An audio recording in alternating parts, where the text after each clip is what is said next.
We're off to camp this week, aren't we, sir? Yes, off to Camp Lud to get macheted in, I guess.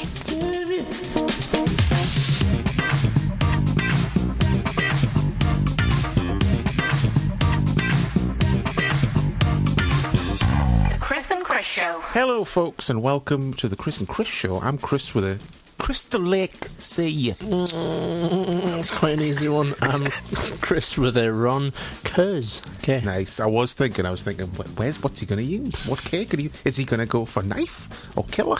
Yeah, I could have. That's an easy one, but You know what? I'm pretty sure as well. I use Crystal Lake every time. I should be banned from using the same C more than once. Really. Sean Cunningham. Did he use Sean Cunningham? Yeah. Harry Crosby. Yeah, definitely. So yeah, this week, as it is Friday the 13th today, we're going to be reviewing the first two Friday the 13th movies, which we've fucking amazingly never done before. It's pretty weird that we haven't done. We always do this. Whenever we cover like a big series, we never just start at the beginning. We always do it, not even arse backwards, it will start with like the fifth one or something. We've got some, for future Friday the 13th, we've still got a few though, so it's always good to have a few to fall, because I like doing them on Friday the 13th, it just makes sense. Yeah, it's a good time to celebrate it and whatnot. Yeah. And it works out perfectly this year. It's a Halloween month and a Friday the 13th. Yeah, I was thinking, I guess that doesn't come around very often, does it? So. Not really, no. Happy Friday the 13th. Yes, happy Friday the 13th. I don't think there's anything else to get to. Should we just get straight to the first film? Let's get straight down to brass tacks. Alright, Statham, come on. The Chris and Chris Show.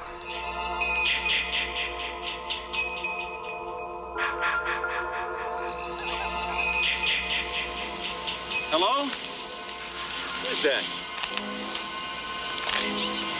Oh, hi. What are you doing out in this mess? 1, 2,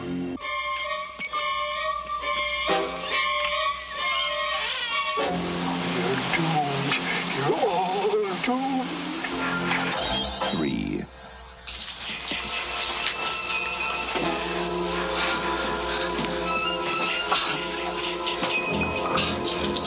We weren't doing anything. We were just messing up. 4.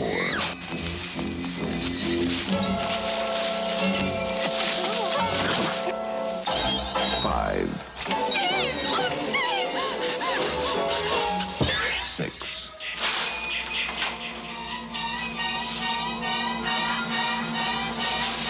'Must be my imagination.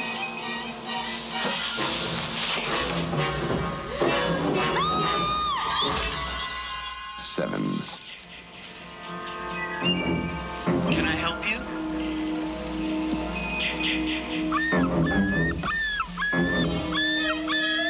Hello? 8. 9.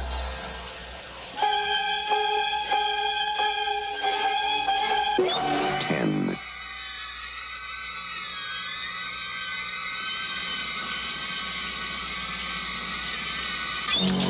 11.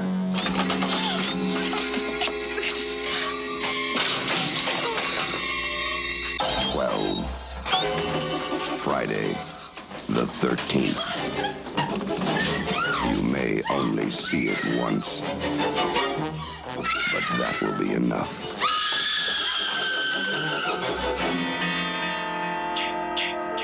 Friday the 13th.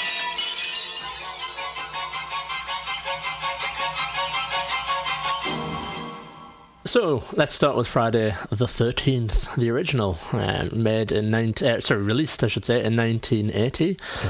Small fact about the movie, just to chuck in: Betsy Palmer was once quoted as describing the film after reading the script as a piece of shit. Just jumped out at us. Directed by Sean S. Cunningham. Starring the aforementioned Betsy Palmer as Mrs. Voorhees. Spoiler for the movie. Adrienne King as Alice. We've got Janine Taylor as Marcy. Robbie Morgan as Annie. Kevin Bacon as Jack. Young K-Bix. We've got Harry Crosby as Bill. Laurie Bartram as Brenda. Mark Nelson as Ned. Peter Bear Brower as Steve Christie, Rex Everhart, I'd just like to mention, as the truck driver. I liked his part in the movie. Yeah, he's good, yeah. We've got Walt Gorney as Crazy Ralph. Good old Ralph. Willie Adams as Barry. I could just keep going on and on and on, but we'll stop there. So, Chris, what is it all about? After many years of inactivity, Camp Crystal Lake is reopening with a tarnished history and a supposed death curse. A group of would-be camp counselors are bumped off one by one as they attempt to survive the night at Camp Blood. Where would you like to start with this classic in the genre? Well, I suppose I'll probably start by saying I quite dislike this movie.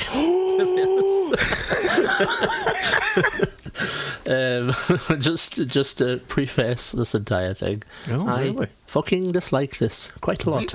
Even after watching fucking Halloween 5? Yeah, might say that that's a superior movie. What the fuck? I just think I probably wouldn't go that strong, to be fair. Good. I think the movie picks up substantially once Betsy Palmer comes into it. Oh, yeah. I just think, like, I'm bored shitless, basically, for an hour of the movie. Weird, I know what you mean. I know, like, compared to the rest of them, it is a lot slower. It's like the whole thing, like, even though, you know, most Friday the 13th, at least the first few, are all kind of the same. Yeah. They all follow the same template, but it does have that thing of, like, a lot of franchise, you know, we've said a million times, like First Blood compared to Rambo 2, Death Wish compared to Death Wish 2. It does have that first movie feel to it, doesn't it, still? Yeah, it's like the formula is more nailed down in the sequel. And it's just like, a more chilled out, like, slower movie. Yeah. So I have to say that I don't. Obviously, I don't. I recognise the importance of this movie. Of course. I think you've got to really detach. You know, like it's like weird because obviously there's a lot of tropes in this movie, but arguably this film's like the origin of a lot of the tropes. Oh yeah. Like, you know, not all of them obviously, because you've got, you know, psycho stuff going on and a few other bits, Carrie and stuff. And there's bits taken from, you know, Halloween as well, obviously. Yeah. But yeah, I just think, like, if I was gonna... I mean, obviously, I would probably pick 4 anyway as my favourite of the franchise. Yeah, that's my favourite. Yeah. But I'll probably pick the sequel over this one as a preferred film. Oh yeah, I prefer the sequel, part 2 to the first one, definitely. Yeah. But yeah, I suppose, I mean... The setup, I suppose, you know, the big thing about this movie. Do you know what? Jason's not actually the killer of this film. That bullshit trivia. Yeah. But it is an interesting franchise for that. That, like, what the series is famous for is undoubtedly Jason and the hockey mask. Yeah. But he's, you know, there's no sniff of that until the third movie. So it's interesting that, that he's not in the first one. And it's always funny to think back now, like, you think, like, the 80s was just, which it was, the decade of, like, Jason and the hockey mask, but they introduced the hockey mask in 3. They were going to kill him off after 4. That was supposed to be it. It's just funny how, you know, it wouldn't have lasted long if that was... the original plan. Of course, I don't believe that was ever the original plan. No. Once they saw the money come in for, I think they were probably on the fence, and then the money came in for part 4, and we're like, well, get right in the 5th one. Yeah, because even like, the reason why there was a sequel, as with any film, and continued sequels, is just because they're so cheap to make these films. Yeah. And they're always going to give you a return in your investment, basically. Yeah, I mean, for the most part. Like, there was averaging 1 a year for a while. Like, this is the following, like, the second one is 81, right? Like, the year after this one? Yeah, straight away, and yeah, like, did I say it was just over $500,000 to make this movie? Yeah. You know, cast a bunch of young, unknown actors. You don't need to have a big main person playing Jason. You just get a stuntman to do it. So, yeah, you can see why they kept making sequels and stuff in that film. And it's also the reason why the movies just don't work when they try and make it bigger and grander. Because it takes away what makes them, what gives them their identity. They're fun and entertaining because they just are what they are. Yeah. When you put, I don't mean like Jason X and shit. That's just daft. I just mean when they did the remake and it was just glossy and you could tell it had millions poured into it. It's like, it's just not the same. It needs to be low budget and like down and dirty. Like, like not I wouldn't say not taking itself serious isn't probably the right term, but like just a little bit like campy and yeah, cheap. Yeah, because even these early ones still have, at certain parts, have a bit of humour in the tongue and the cheek and stuff. Yeah. What do you think about the, like, it always makes me laugh, this film, because obviously it's 1980, but it's very much a 70s aesthetic, isn't it? Say we said last week with, like, Halloween 5, it's that midpoint in decades where it's kind of the 80s, but kind of the 90s. Yeah, like everyone's got very 70s looking do's and stuff. For me, it's not really the 80s until, like, 1984. Yeah, basically. Yeah, once the high socks come in and stuff. Yeah, exactly. And stuff like that. More neon colours. Everyone's still wearing a bit beige and brown stuff in the early 80s, you see. Yeah. Still feels like the 70s. How old were you did you see this when you were young, or did you not see it till later? No, probably later, yeah. Well, with, I guess, like, Nightmare on Elm Street and Halloween I saw a lot younger, but I think that certainly the first film, it was probably, like, 19, 20, to be honest. Yeah, because I saw it when I was about 10, maybe. It was after, like, the first horror movie I saw, proper horror movie, was like Nightmare on Elm Street when I was 9, and that made us go, I want to start watching more horror movies. So I rented, like, Hellraiser and Friday the 13th, and I do remember being surprised that Jason wasn't in it. Yeah. Being like a 10-year-old, I'm not going to know. This is it. Yeah. The films are like the Jason character precedes the films. Exactly. That's what you know about. Yeah. So when Mrs. Voorhees turned up at the end, I was like, "Who's this? When's Jason coming? I'm getting bored." But no, just thinking about like the Annie's death, like the first death in the movie. Like, that really disturbed me when I was like, that was probably the first bit of, like, I'd watched violent movies like Arnie movies and Commando and stuff. Yeah. But that was probably the first time I'd seen a movie like, oh, that was gross and what's this feeling I'm getting? This is nice. Yeah, because it is a great setup, that stuff. Like, she's extremely innocent and sweet. Yeah. There's something kind of creepy about the fact you never see who kills her. In that scene, obviously we know who killed her, but like in the scene you don't really see it, and there's no reason for it. No, not at all. Just kind of there's something kind of disconnecting about it. And I like, obviously it's very much a psycho thing, that, isn't it?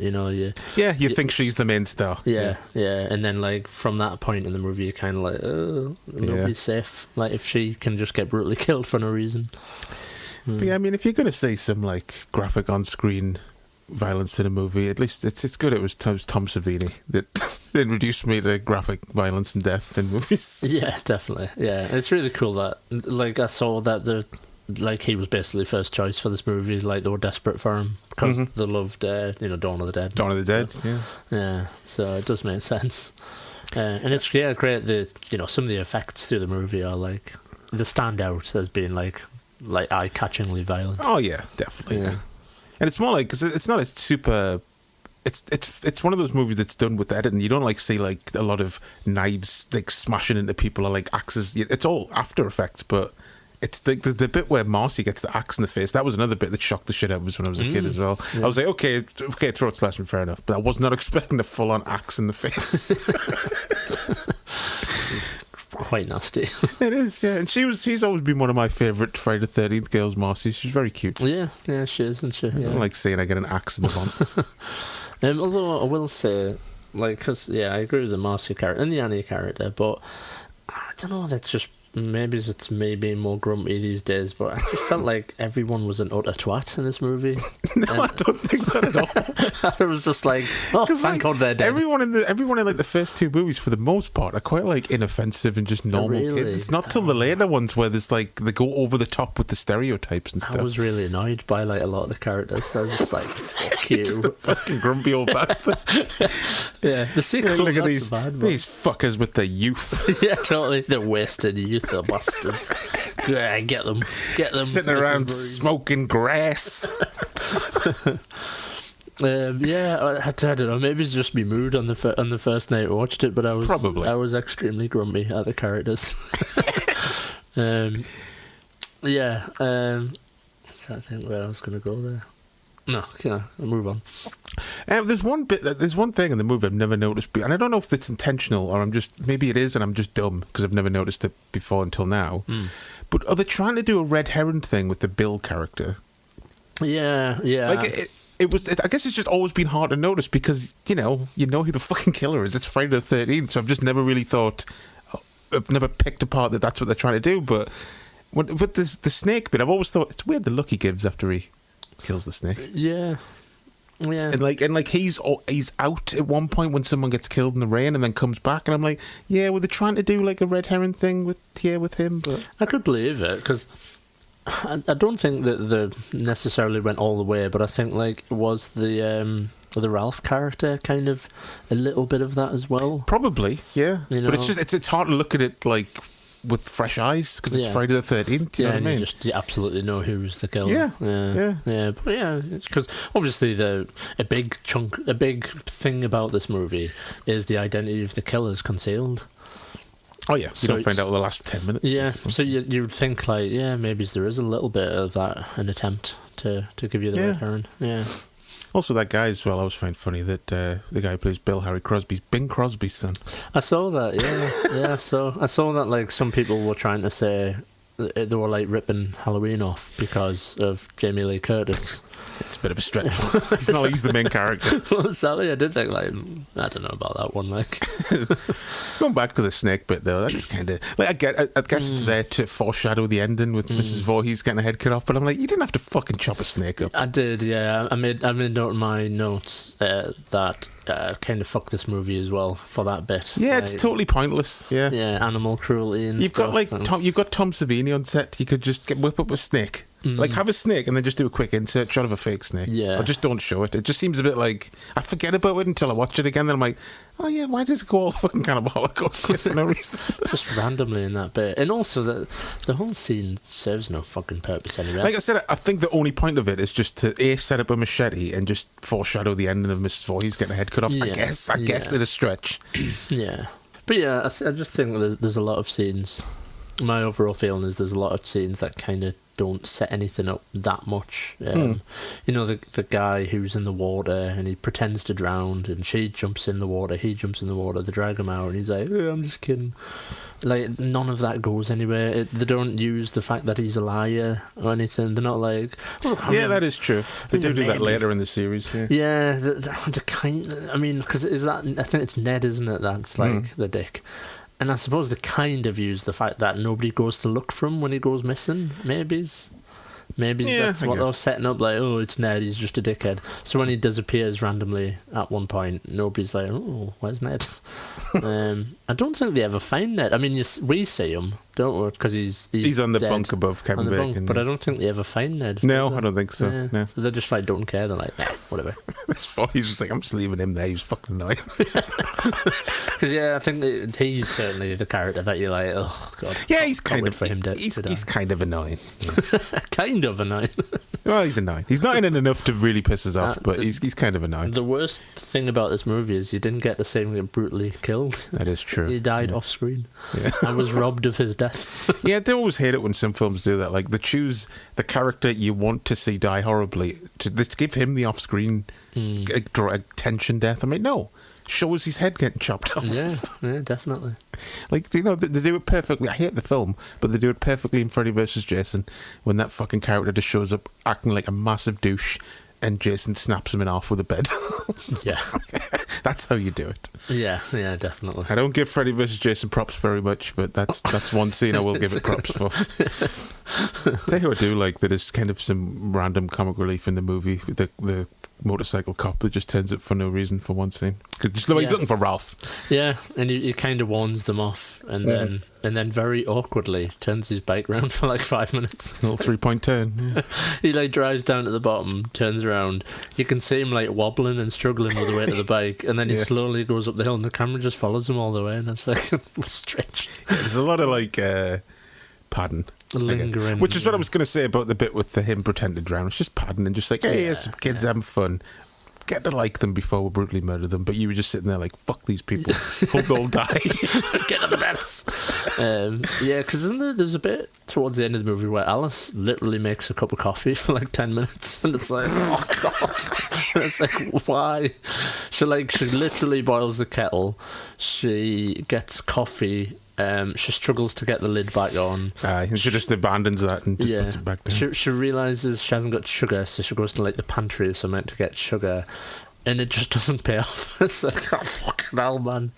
Like, it doesn't go anywhere. I was going to say, is that not where she finds Ralph? But that's the second one I'm thinking of. Where Ralph's dead in the cupboard. Yeah, that's the second one. It is. Because he is in the cupboard at one point in this film. But it's not...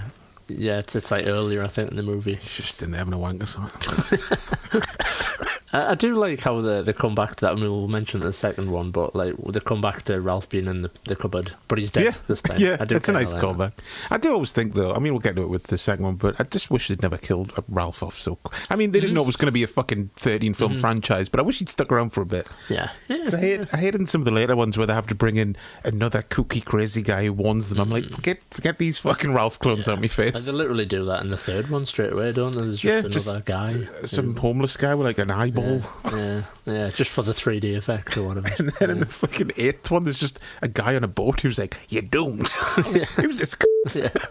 Who are these people that are always warning people off? Yeah, crazy Barry, crazy Dave. What do you think about obviously the Bacon, Kevin Bacon? I was like saying Bacon. I don't like the fact that he like kind of refuses to talk about the movie.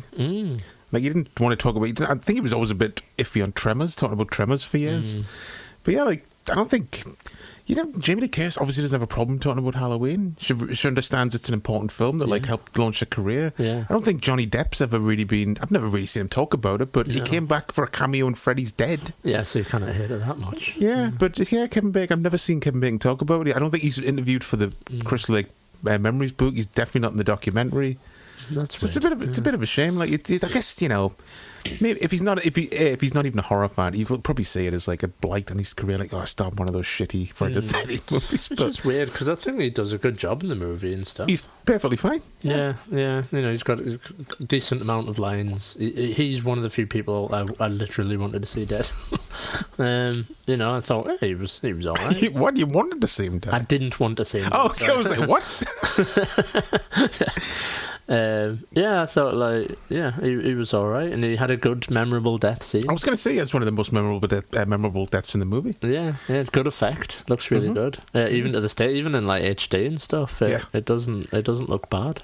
Still looks good. I mean, which version? I guess you're watching like the Blu-ray version. So was it the full version where it like cuts to the front shot and the blood sprays on his face? Okay, just because like for years it's more widely available now, but for years like it was just the R-rated version going around and it was always truncated and shit. Yeah, because obviously I think, isn't it like one of the bits of trivia is like the MPAA kind of let the violence slide a little bit in this one and then kind of regretted it because it caused like a shitload of problems for them, and then just neutered everyone after that. Yeah.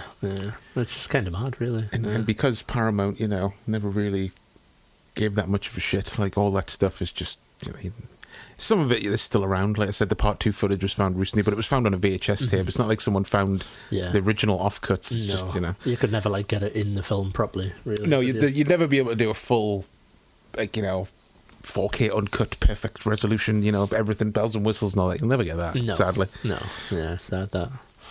One thing I did want to, before I forget, to mention about is I always forget that the sound bite is set up so early in the movie. The cha cha cha cha. Oh yeah. I gotta be honest. I always thought that was more of a Jason thing. No, it's just a Friday the 13th thing. Yeah. So I was quite surprised. Like I'd totally forgotten that it's in the first film. Have we talked about what it actually is? The noise, like what it's supposed to be saying. Because it makes more sense for the first movie. It actually only makes sense for the first movie. It's supposed to be... It's kill mommy, isn't it? It's kill ma, so kill them mommy, like what she says at the end, Yeah. So really, it should only be in the first one. Exactly, yeah. Doesn't make sense. No, it just became the Friday the 13th noise after a while. Yeah, which is cool, because, I mean, one thing to definitely talk about is obviously the music in this film. I was going to say, it's like, it's not like a Halloween, it's not as catchy. No, but it's just it sounds like Friday the 13th. Yeah, exactly. There's definitely like a definitive sound. That's like unmistakably Friday the 13th. It's Harry Manfredini in both, isn't it? Like the first and the second one, I think. Oh, he did. I think he did all of them up to it. I don't think he does it. Ah, right. Yeah. Yeah. Which makes sense because they all have like a very, like I said, a very present theme. It's a bit crazy. Maybe it's for my taste at some It is a bit mental, yeah. That's what I was saying. I was like, I'm not going to bother try and do a version of it because, like, I'll be here all fucking day. It's like his approach was, I'm just going to use all the instruments, basically. Because there's one bit that, like, I can't remember if it's they're running through a forest or something, and it's just like everything's getting thrown at you. Basically, fucking oboes, violins, like the works. It's like, God almighty. Like, I'd love to know, like, the BPM and the time signature of the sheet music. The orchestra just looking at it going, what? Yeah, absolutely crazy. But I guess it's good for like making you feel really like off kilter, uncomfortable. It's an anxious score, isn't it? Yeah. So yeah, I did really like that. But yeah, props to him for like designing that kind of soundbite that would like be in the franchise and it's unmistakable and stuff. It's so simple. Yeah, well, the Kiki Mama thing. Yeah. Yeah, it's crazy just how it's always the thing where like something's so simple, just saying syllables into a microphone with a bit of delay on it. Yeah, and it's because it was his voice, wasn't it, as well? Yeah, it was just his voice. Yeah. I don't know what maybe if he redid it or someone else redid it like in other sequels, but at least for the first bunch of movies, it's just him. Yeah, fascinating. Isn't it? Yeah. Should we talk about Mrs. Voorhees, I guess? I was going to say, you can't. We can't not talk about little Betsy Palmer. Bless her. The thing that stops me from absolutely condemning this movie is just I feel like an hour and 15 minutes in, I'm just like, I'm on track. I'm entertained by it again. I think, right, this is the movie I've been waiting for. Yeah. When she turns up. Yeah. So she definitely saves it for us. Yeah, it's I mean, for it's just literally, like you said, she called the script a piece of shit and then was like, I kind of need a new car. Yeah, okay, I'll do it. Yeah. And for someone who's just doing it literally for the money, she puts in a hell of a, like, she goes for it, you know what I mean? Yeah, it's a great performance. Like, I love the stuff she does with her voice and stuff when she's doing, like, the light impressions of, well, she's like, it's supposed to be Jason talking to her or something. Yeah. Really, really creepy. And just, it does. If you try and put yourself in the mindset of like, who's this? I don't know. This is the killer. She does a great job of ramping it up. When you start and she's like, she's just some nice woman. She's gonna save the day. And then like bit by bit, she gets more and more manic until she attacks her. It's really good. Yeah. And the back and forward between the two characters is really good. The way they're like, the fight and the fall onto the floor, and it's not like, Hollywood like whoosh. And like they're fighting on the rooftop with fire behind them. It's just two women like trying to strangle each other and collapsing onto the floor. That's what I like about Jason in the second one as well. When he scraps with someone, it's like, oh Jesus, they're just going for it. Yeah, definitely. They're trying to hurt each other, basically. But yeah, Mrs. Voorhees takes a chinning though. Like she gets knocked out about 4 times. It's no wonder Jason was nails. Gets it from his mother. She just keeps coming back, bless her. Yeah. Like a pan to the head, is it? I think she gets at one point, a frying pan. She gets like a fucking fire poker to like the back. Back of the neck, and then of course gets up. Did you get hit with a rudder or something at some point? I think as well, maybe. Yeah, possibly. Yeah, and then the beheading, the machete beheading at the end. Yeah, but yeah, I don't know. What do you think about? Would the film have worked if she had been in the movie from the start? Maybe, like as a like innocent sweet lady, or was it better that they just didn't reveal her at all? I mean, maybe if she like turned up, she was like in the diner at the start or something. And maybe she like warned. She could be one of the people that warned Annie not to go. Yeah. And then it comes full circle that the reason she's telling her to go is because she's going to kill her. I don't know. Because it's just weird, isn't it? Like you forget that there's like basically no setup, and like the film starts in 1958. Yeah. There's two people having sex. They get murdered, and then it skips forward. And you kind of forget about what it's all about and stuff. Yeah, really. Until right at the end when she just comes out and explains it all. Yeah. Which isn't bad. Again, I think she does a really good job. It's written quite well, and she performs it well. That she catches you up.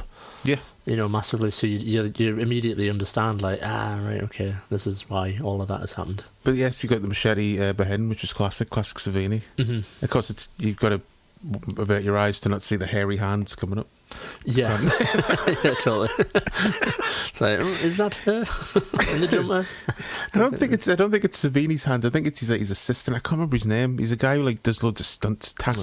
He's got like, a Greek name. I can never remember his full name, but yeah, it's his hands. Just funny. You see big hairy palms coming up. That's cool. And of course, you got the jump scare, which they've always said was like influenced by the big jump scare at the end of Carrie. Yeah. And to be honest, I prefer this. Not just because I'm afraid of 13th fan. This just still can get me on the right occasion if I'm like a little bit sleepy. It can still get me. Yeah, it's good. It's an image that kind of sticks in your mind. The deformed boy jumping out of the water. So definitely. It's something very iconic about it. Bit weird that I don't know. Would it have been better if it had just ended there rather than it then skipping to was it a dream and she gets taken to the hospital? Well, it's like we've mentioned like a few times recently, the whole like, let's put something at the end. And then they have to do a sequel and go, fuck. Yeah. It's basically that again. It's Back to the Future. It's fucking... Yeah. What do we do to explain that? Yeah, so they just kind of have to... I think they do a decent job. We'll get on to it, but I think they do a decent job kind of explaining why Jason's still alive and stuff. I'm not going to ask you for highlights because you don't like the movie, so... The fucking end. No. Just kidding. No, genuinely, the highlight is when the Voorhees character comes into it, and yeah, it massively puts the movie on track. Her creepiness, she's got great charisma on screen and stuff. She steals the movie massively, more than any actor or actress in the movie, I felt. You ever seen any pictures of Betsy Palmer from like a TV acting heyday in like the 50s and 60s? No. It was very pretty. Yeah. It's quite a looker. It's interesting that she, I did see trivia that this movie marked her return to... She hadn't been in a film since 1959, I think it was. Yeah. Before that, she just sort of like a 20-year hiatus from acting. Yeah, I think they just remembered it. Like they said, like we need someone like wholesome and that someone wouldn't believe would be the killer, and they remembered her from an old TV show they used to watch or something. That's cool. Yeah. And then just said it was a piece of shit.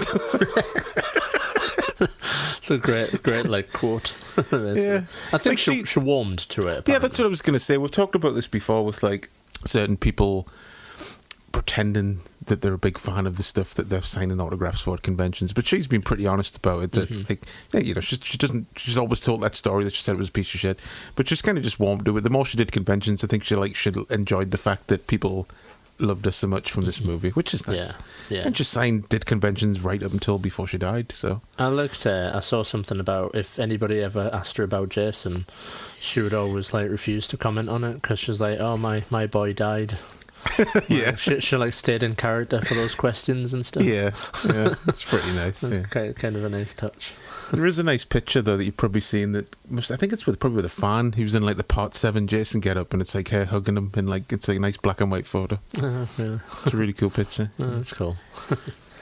But yeah, I would agree with that. That like the whole like last 10 minutes is a huge highlight of the movie. That's almost really, when you think about it, where the franchise starts. Yeah, because obviously there's a lot of tropes as well that are like begin life there. The running through a house and discovering the bodies. Although to be fair, that's a Halloween thing. That's Halloween, yeah, pretty much. Yeah. But I like that it's like there in that film as well, and you get the big reveal, and it just feels like there's a lot of energy from that point in the movie.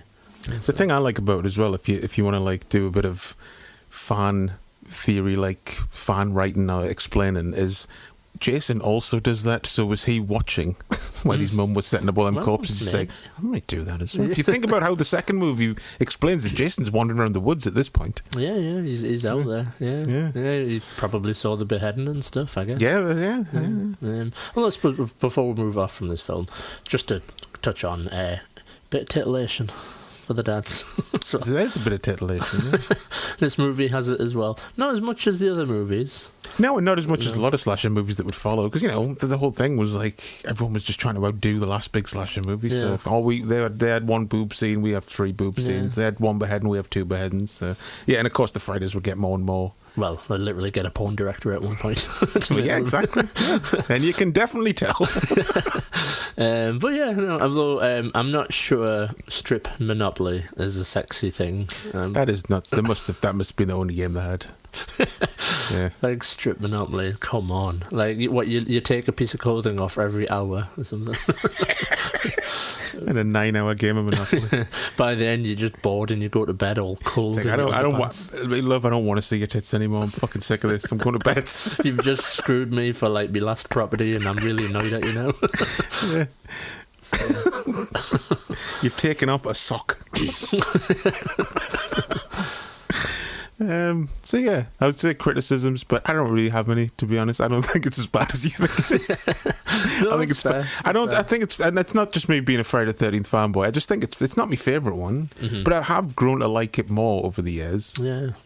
And I'm not saying it's a masterpiece, but it's just the template for 80 slashers, isn't it? It is, yeah. It started off. Yeah, I've probably made it clear. I think my biggest criticism is just I feel like there's big chunks of the movie that I feel are kind of wasting me time, basically.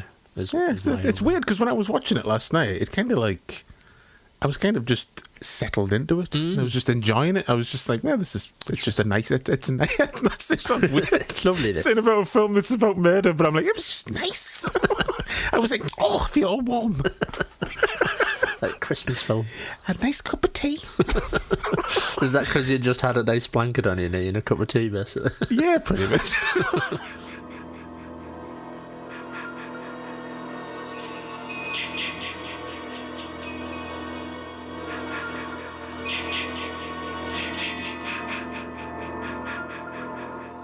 Hello?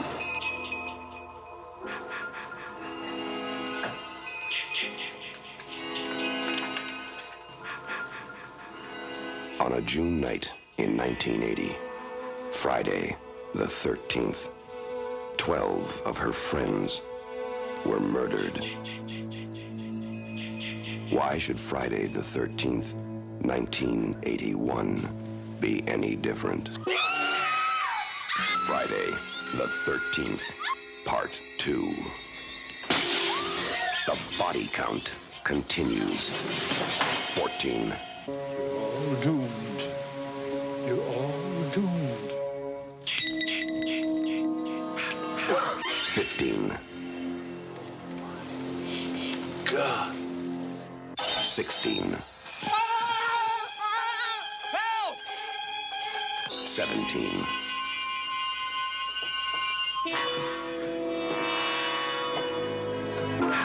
18.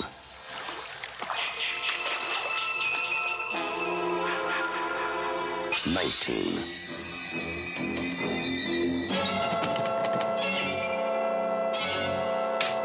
20. 21. 22. 23. Sandra?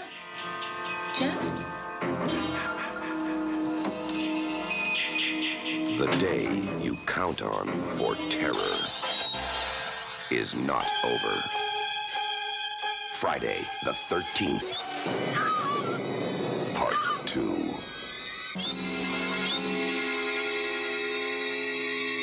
So Friday the 13th Part 2 came in 1981. It runs for an hour and 27 minutes. A little bit of a tidbit. But there is 2 people who play Jason in this movie, but there's actually 3.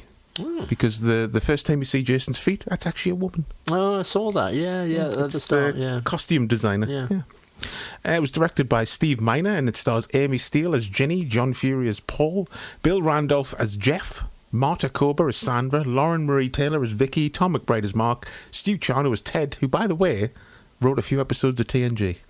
Oh, that's cool. Kirsten Baker as Terry, Russell Todd as Scott, Walt Gorney is back as Crazy Ralph, Adrian King has a cameo, pretty much as Alice, Steve Dash, Maureen Gillette as Jason, and Muffin as herself. What's the story this time?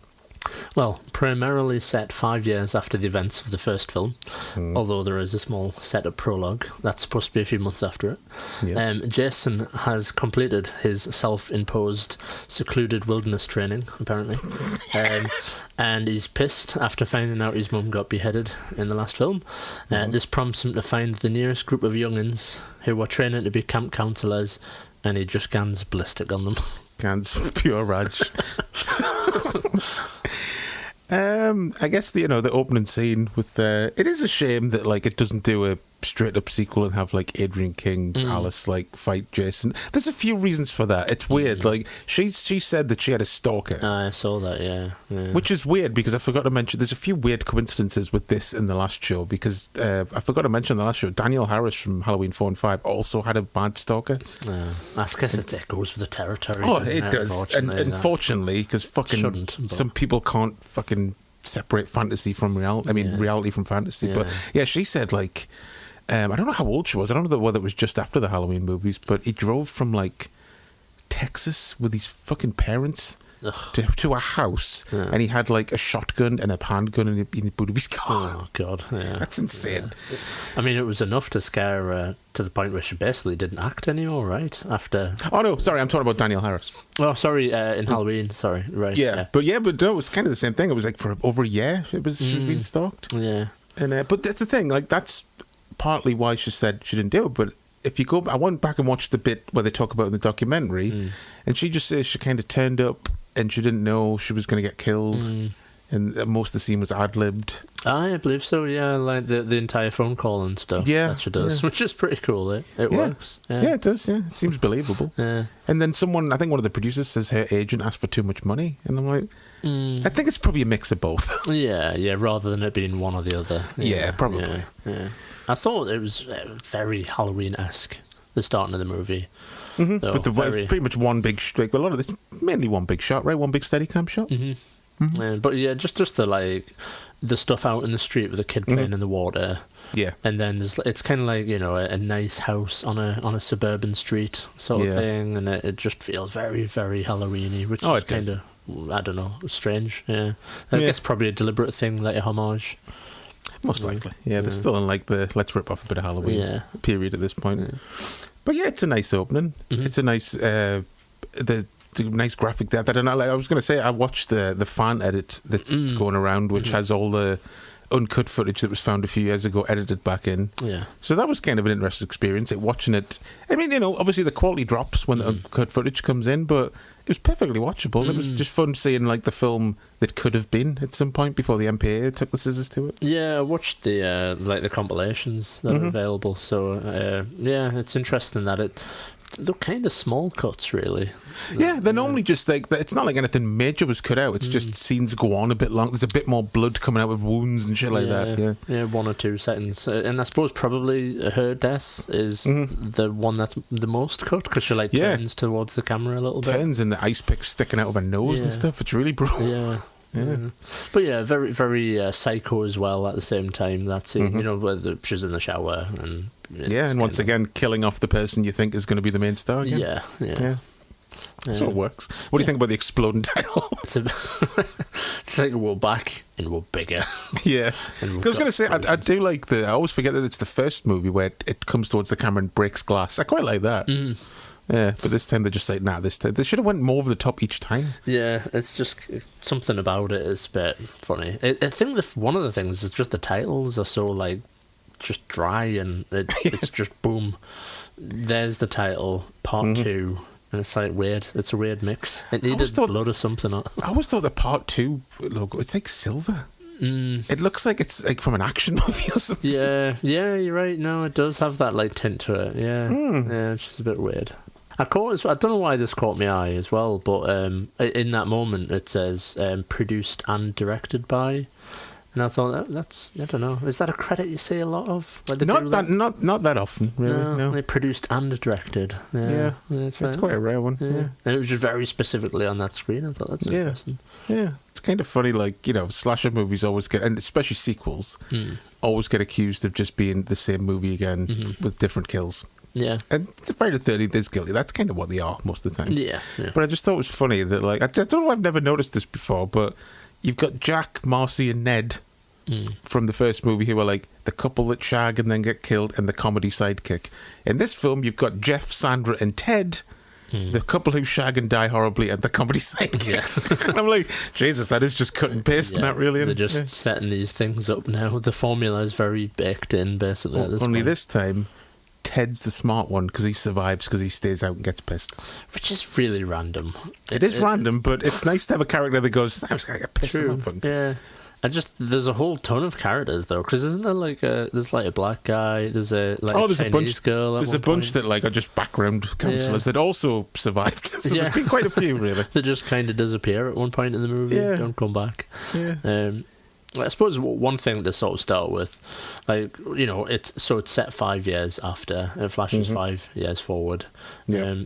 I did chuckle a few times at them being all like, "Oh, it's ancient history, man. It's ancient history. All them killings that happened, it's ancient history." It's like, is it? Is it ancient history? I wouldn't call 5 years ancient history. Like, you're trying to set back up near a place where a whole bunch of teenagers got brutally murdered. Feels a bit close to the bone, that one. I was going to say as well, like this. Remember one time? I think it was maybe the last time. I think when we reviewed Part 7, I talked about this. How the Friday the 13th timeline is insane when you go off like this is kind of where it starts because they skip forward 5 years. Yeah, because isn't it something like by the time you get to the 5th one, it's supposed to be like 2017 or something? I think it's and I think in the 7th one, because the 7th one starts with a flashback of the little girl, when the main character when she was a little girl, and Jason's still under the water, and then it cuts to 10 years later, just grown up when he comes out. And I think by that point it's saying like 2001 or something. And that was made in 1988. It just doesn't make any sense at all. No, not at all. Yeah, time jumps are risky. They're risky business. Unless you've already set your films in the past and you can jump forward, it's iffy. Because if you think about it, because like 2, 3, and 4, Friday the 13th, they're all set over a weekend pretty much. So Corey Feldman, so they're all set in 1985, let's say. Yeah. So Corey Feldman's about 8, and then it skips forward about another 10 years in the next one, which was actually made in 1985. So by that point, it's like 1995. Like, shouldn't people have like bright colours and stuff on them? Yeah, someone needs to go in and like use some AI to modernise them so it actually looks like 95. Like put in the ADR some lines about them talking about like, I don't know, big films at the time. Say, I can't believe Kurt Cobain died. Yeah, totally modernise it. One thing I've always found weird about this, like this and The Burning were pretty much being shot around the same time, and they were released within a week of each other. But they've both got a scene that is exactly the same. Oh, yeah. The campfire scene where he's telling them all about Jason, and then a camp counselor comes out and scares them. Yeah, exactly it's exactly the same in The Burning. Isn't that weird? Yeah, I guess it's just such a typical type of scene, isn't it? Is it though? For them, like, I suppose, yeah. it's just like, weird. Both slasher movies, Burning kind of cashing in on Friday the 13th. And then the other weird thing that like Tom Savini doesn't work on this one, but he worked on The Burning. Yeah. It's just bizarre. Like, was he getting like notes? Maybe he read the script and was like, it's a pretty fucking good idea. Yeah, I'm gonna have that. 'Cause, yeah, it's a very, like I said, I suppose it's very typical, but it is now looking back. You know, it is one of the highlights for me, that scene. The like, it's got a purpose. That scene. It's delivering exposition. Not totally. It's a good, creepy, like, you know, gather around the campfire, telling the horror story. It's got a good fake out jump scare. Yeah. But also, like, within the story, it's got a purpose that the character's kind of going, right, there you go, there's the bullshit about Jason and the deaths, now let's move forward. You know, like he's getting it out the way, sort of thing, and it's like I just kind of like that scene. It did work. And scenes like that always help for these kind of films where, like, you know, there'll be a lot of people who didn't see the first one, who are just going to cinema on a weekend to see a horror movie, and then, you know, catches people up as well. Because obviously there is literally a catch up at the start of this film. I always forget how long it is. It's like 10 minutes. It shows quite a lot of the first. It shows the entire end of the first movie. Pretty much. It's like total pattern, basically. That maybe they just realised when they finished the film, they're like, "Oh fuck, it's only like an hour and 10 minutes." This film. And like, I don't think they should have put in the jump scare and like her saying, "Then he's still there." Like, just not necessarily fun. Like, you know, it's adult Jason, but I wonder if people sit in the cinema 91 going, "It's just a kid going around killing people." Yeah, getting all mixed up with it. Some weird deformed child. Like, this is going to be creepy, this film. Although, speaking of weird, creepy childs, the girl that we're like first introduced to, who she's the one like comes running across the street right at the start of the movie and like quite clearly has no bra on. Oh, Sandra. Yeah, Sandra. Yeah, that's right. I was trying to think of the character.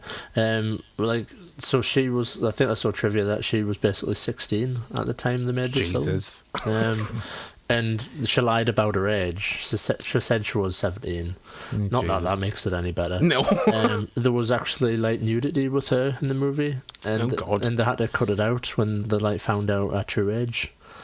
Which is like, because to be fair, she looks so fucking young. She does, yeah. So I'm just thinking, is she even in the documentary or do any conventions? Maybe she's just saying everyone's pissed at her. Yeah, maybe.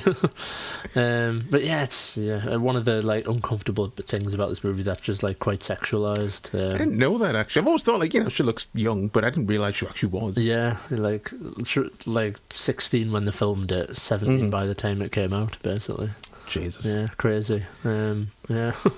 Well, actually, her character is the one that the hunter guy in part 4, and he's looking for his sister. Oh yeah. That's who he's looking for. So. Oh right, yeah. Oh, that's cool. Yeah. And like I said, it's ridiculous that like it's only been 2 days. Yeah, it's already. But because the movie came out 2 years ago, the writers just forgot. Yeah, it's hard to keep track of this stuff. Yeah. But yeah, the thing I was going to go into with them as well is the whole thing about the dog Muffin. Mm-hmm. Yeah, like fucking the hero of the movie for me. They literally find the dog. Yeah, it is the dog. It's dead. You can see it's got little teeth. And it even does that fucking genius cut of when Muffin walks up to Jason and then cuts to hot dogs being cooked.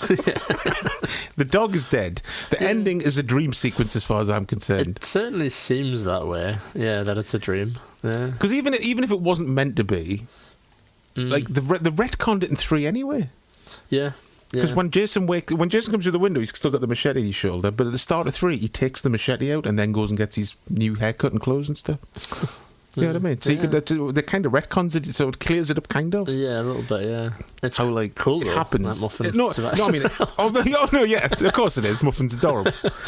But I just mean it's odd that happens, and then it just cuts to like it should have just ended with the white screen. It just cuts with her getting put in the ambulance. Then it makes it confusing. Yeah. It has that similar vibe from the first film where it's like, should they've maybe done one or the other? Rather than being like, getting attacked. But actually she's at the hospital and all the ambulance. It's like, just stick to one or the other. Yeah. And like, kind of weird. Trying to have your cake and eat it, basically. Be like, no, she is safe. But jump scare. No, she's safe. It's like weird. Like, yeah. And that is an awesome moment though, where he comes through the window. Yeah, definitely proper jump scare. I was watching it with Stacey, and she well got her. It got her good and proper. I was going to say, if she hasn't seen the early ones before, I was wondering if some of the jump scares still would get her. Yeah, absolutely worked on her. Yeah, that last one. Because if you look at I know it cuts really quick, but if you just go and watch that initial burst through the window, he comes through at some fucking speed. Yeah, definitely. Did I see trivia that he hurt himself on the first take? Well, there's a whole thing about that. About bursting through things, isn't it? Just like the thing about like the controversy between who played Jason and stuff. Like the Warren Gillette, who's credited as Jason on the main credits, he did that part of the movie. He was like unmasked Jason. But then there was something about it was kind of stretched the truth and said he was a stuntman or something, and he wasn't. So for most of the movie, it's the guy who's credited as Jason's stunt double, Steve Dash. Yeah, he's Jason walking around apparently, and doing like the killing. And then there's this whole thing, like it wasn't even that long ago actually, maybe like 10-15 years ago, where Steve Dash came out and was like, it was actually me doing all that, and like he confronted Warren Gillette at a convention apparently, and he said, I had a skiing accident and I couldn't remember what I did in the movie. Oh dear. Because he'd been like saying, that they telling stories about scenes he hadn't done apparently at conventions and stuff. So yeah, cheeky. So they didn't get on. No, I think. It's always there. It's mad when you hear stuff like that. Like. Yeah. But I was going back and I said I watched the part 2 segment on the documentary again, and there's a few people who worked on the movie who say like, Warren Gillette was my Jason, like the guy who killed me. So I'm like, I don't know. Yeah. Weird. Yeah. I guess it's one of them where it's just a guy with a burlap sack on his head, really. So that could also be just them knowing he's credited and just kind of forgetting who did what. Yeah, like there's no malice behind it. It's just no. Who did what. Yeah. What do you think of Ginny as far as being a main final girl? She's very popular amongst the fans as being one of the favourite final girls in the series. Yeah, I think really strong. She is. She's got a really good look. One of the more intelligent, presented characters. Like the fact that I do like that scene where they're at the bar and she's like kind of talking through the like, what? Oh, it must be mad, and like he could be out there, and she's like trying to analyze it. I've always loved that scene because it says a lot about her character. She kind of empathizes with him a bit, and it explains to the audience in a way like giving you the reason. It's like they're coming. It makes it like it's her theory, but it's basically telling the audience this is how Jason's still alive. Yeah, how he's surviving in the woods and stuff. So it's a really cool scene. Definitely, yeah, and it's a really cool, obviously, like setup and payoff for the climax of the movie when she puts that jumper on and stuff, and she's trying to like out psychoanalyze him or something and trick him into lowering his guard. So it's really cool. Yeah, she's got a great look. Really pretty actress. Yeah, she is. Very like got a 70s look about her. She does. Like massively. Something about the freckles or something. I don't know. She's got that like LA sun-kissed look about her. But really, really good character. Probably like one of the shining performances of the movie out of everyone. I would say, to be fair though, I would say like where the last movie I felt like I wanted everybody to die. But I felt like in this movie, I'm gonna take that sound clip and use it out of context. Nice. Just the way you said it, is I wanted everybody to die. Totally cold. But with this one, there was a lot of characters. I was like, oh, that's sad when she dies or he dies. Yeah, there are like a lot of good characters. Like I really liked the Vicky character. I thought she was really like funny and stuff. It seemed like a real person rather than just being some douche that's there to be killed.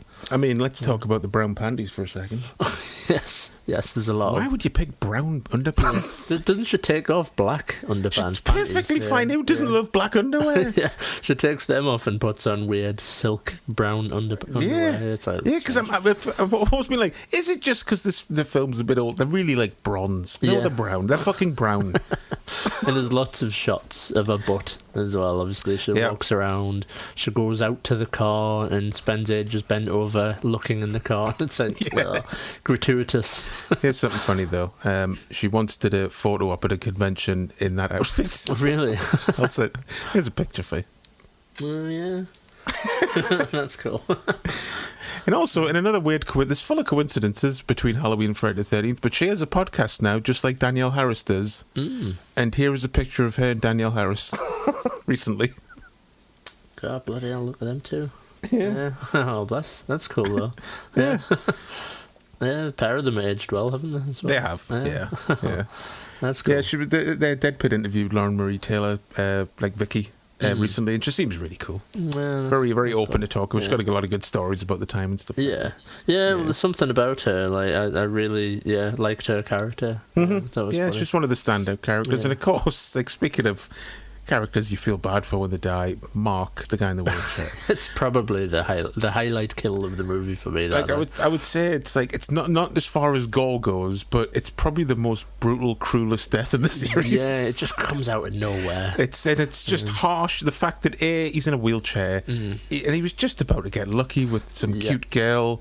And he just goes outside and gets a machete right in his face and then falls down a bunch. That shot of him falling down the stairs in the chair is like pure nightmare stuff. It just looks so fucking just grim. I guess they probably did that with a dummy, right? But it looks really good though. It doesn't look like a dummy sort of going downstairs. I always wondered things like that, like how many takes did that do for it not to just tumble over? Yeah. Because it's coming down at some speed and it's bouncing all over the place. It's such a cool shot. You weight it down with shitloads of lead or something? I'm assuming, Yeah, so it like has weight to it or something. Yeah. But really good scene. Like, let's say highlight the movie in terms of deaths, probably, for just the sheer brutality of it. That's another bit, obviously, that is a bit longer in the uncut footage. There's more of a, there's a split second where he rolls backwards, basically, isn't there? They basically cut the shot of him rolling backwards towards the stairs in half in the cut version, so you just see him just before he gets to the stairs. But I think when you look at it, like, who knows if that's how it would have... I don't know if it comes from an uncut print or it's just rough footage. Because I know that uncut footage came from, I think it was Carl Fulton, the effects guy. He asked for it before maybe he knew it was going to get cut and he wanted it as an effects reel to like show to other people. Oh yes, that's the only. And then he found it on a tape in his garage. Mad. These crazy things that just get lost in time but then resurface. Yeah, it's insane. of course, another death that I think is way more brutal in the uncut version is the impalement with the spear. Yeah, it's quite nasty, isn't it? Yeah, again, like mid-sex. I always think like that's in the first film for some reason, the Kevin Bacon thing. Yeah. Like I get the two scenes mixed up basically.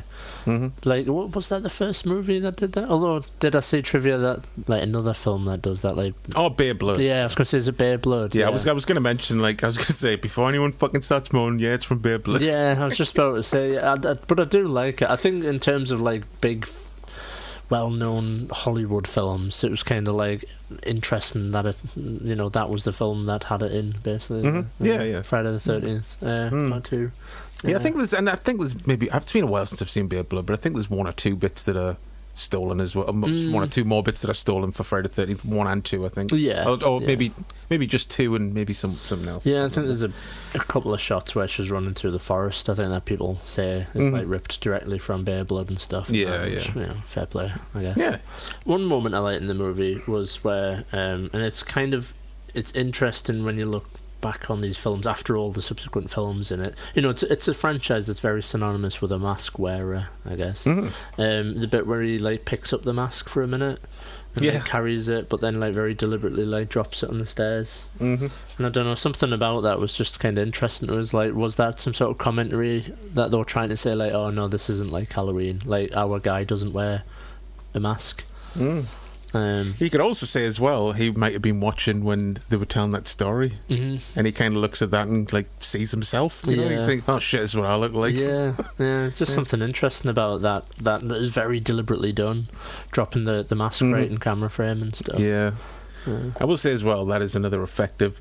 It's kind of a jump scare, but it's just more of an effective, creepy shot when Vicky gets killed and he like appears like from under the sheets in the bed. That's a really creepy shot. It is. It's really good. It's such a well lined up shot. The fact that you can always see his eye through the the little hole, like I wonder if they like sellotaped it to his face or something. No, they did. Like, that Steve Dash mentioned on the documentary. They just used loads of double-sided tape because he kept running around and being like, "Fuck, I can't see anything." But yeah, it's really impressive in that moment. It really stands out that you can see like his mad eye through the hole. But yeah, just when he slowly like starts climbing out the bed, that's a really creepy shot. Yeah, definitely. I guess that's the main full reveal of him, right? Yeah, that's about like an hour, maybe over an hour in the movie. Yeah, when first time you get a good look at him. Yeah, really good. And like straight away, not long after that, there's a really cool scene where the characters Ginny and Paul, they like go downstairs, and she says like, "There's somebody in the room." I love that fucking room. I love that bit. Yeah, and he's just creeping in the corner. Yeah, that's like really unnerving for some reason. It is. Yeah. I think it's just really done realistically.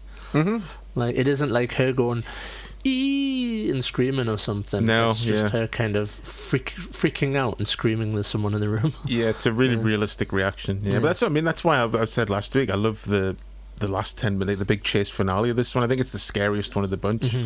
Yeah. Especially that, once again, another jump scare that if I'm in a relaxed mood gets me when he smashes through the bathroom window. Yeah. Which is just like holding onto the door. Yeah, because it's another really good nice, one. slow build up, isn't it? She's like trying to reach over and stuff. Yeah, really good. And you get a lot of nice human Jason moments where like he starts panicking when she pulls the chainsaw out on him and stuff. Yeah, he just fumbles and falls backwards, and it's just through pure luck that he doesn't get chainsawed to death, basically. No, he just gets a nick on the arm. Yeah, but of course, the kind of amusing bit where she just hides in a bush and then kicks him in the bollocks when he comes from the corner. I did make note of that. And he gets a little noise like, nut shot.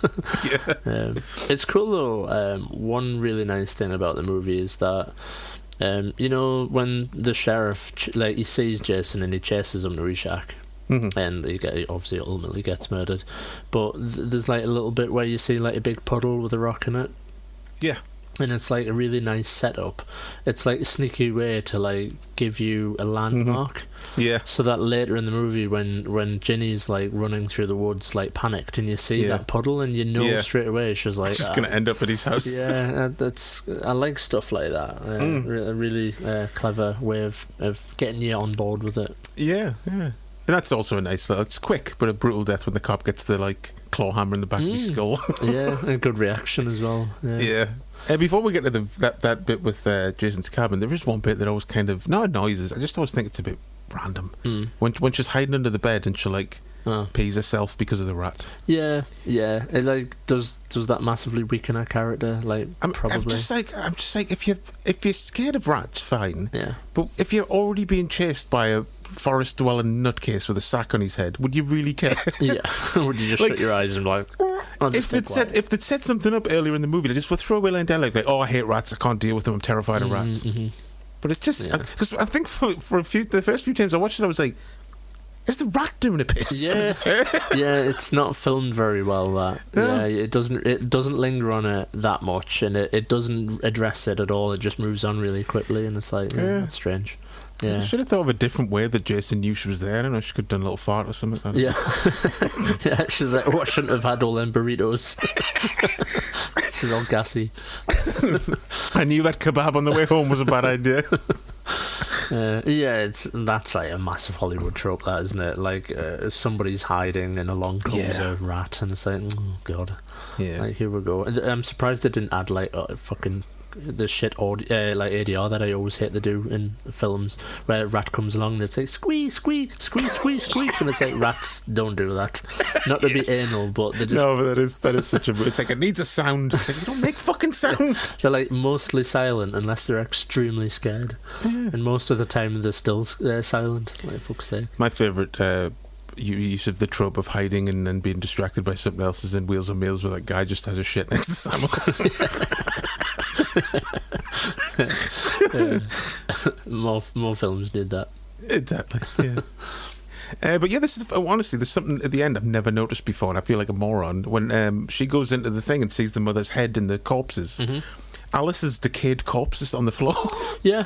I've never noticed that before. She's all like, like rotted up and stuff. Because you can still see she's still got the ice pick in her head. Yeah, I clocked that this time. Maybe it's just because we've got like better quality versions of the film. Maybe, now or something. Yeah. I don't know why. I think just because every time I watch it, I just look where she's looking at the head. And then I was just looking around this time. I was like, oh, there's like a decayed corpse on the floor. I wonder who that... Oh, it's Alice. Fuck. Yeah, because is it like the cop, Alice, and the girl with the very small shorts? Yes, yeah. Hold on, I don't want to say that. Let's say her name. What's her name again? Terry. Terry, yes, yeah. Terry. Yes, got to call out Terry with a very tight hot pants. They just look uncomfortable. Sorry, and they just look very uncomfortable. They get the money's worth out of that costume, because Christ, mate, it's about like 6 separate shots of a butt. It's like, oh my god, they really went for it. I'll say that there is one character I do like this group of teens in the movie. I think they're all quite likable, but like Scott gets on my nerves a little bit. Like, he's just constantly trying to hit on Terry in the most childish way possible. Yeah, it's like, I'll steal your clothes. Yeah, why not just pull on her hair and push her over until it just smells? Yeah, it's like, yeah, definitely.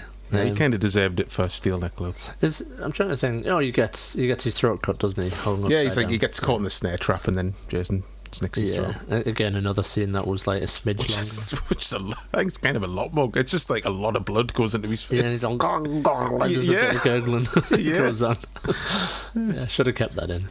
But yeah, that whole end bit with her putting the sweater on and pretend, it's a really cool scene. It is, yeah, really good. It kind of gives it some weight to the scene. And she almost gets away with it, almost until he sees the head and he's like, wait a minute. Yeah. It's kind of brutal that her plan was lull him into a sense of security and then just machete him in the face. Yeah. Like, fucking hell, she's not kidding about. Which I guess you wouldn't be if all your friends had just been murdered by him. It's true. I mean, but you know, part of us does kind of feel sorry for Jason in that scene. You just feel like, oh, you poor sod. Again, he's somebody that needs therapy and a lot of help, basically. He needs to be like under constant care, really, doesn't he? Yeah. I think it's this one where when she brings the machete down and he blocks it, she like accidentally sliced his thumb up and he had to go to hospital and just came back and finished the scene. Yeah. Steve Dash was a proper man. Proper man's man. He was. He's very much like, hey, get the fuck out of here kind of guy. He seems like a very guy you wouldn't fuck with, or, you know, he's probably a very tough man. Yeah. Well, he passed away a few years ago. No.